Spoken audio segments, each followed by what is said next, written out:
বিকেলের নাস্তা হিসেবে অবশ্যই চা তো অবশ্যই চলে, তাই না?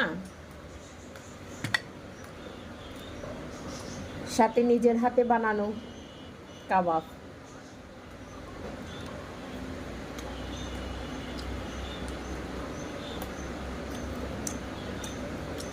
সেই স্বাদ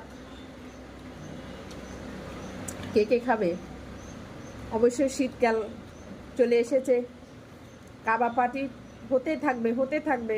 প্রতিটা ঘরে ঘরে, প্রতিটা ঘরের চাঁদে, উঠোনে, যারা গ্রামগঞ্জে যাবে তারা উঠোনে কাবাব পার্টি। কি মজা! আমার কাছে কিন্তু সেই স্বাদ লাগে। আপনাদের কাছে কেমন লাগে?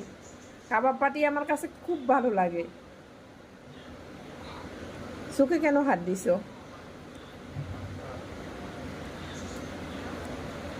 অবশ্যই শীতকালে এ সমস্ত পিকনিক, কাবাব পার্টি এগুলাই কিন্তু অসাম একটা সিজন।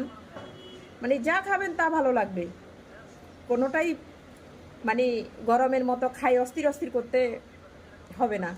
নিরলে খাবেন, ঠান্ডা ঠান্ডা ভাব লাগবে, ঠান্ডা ঠান্ডা কুলকুল।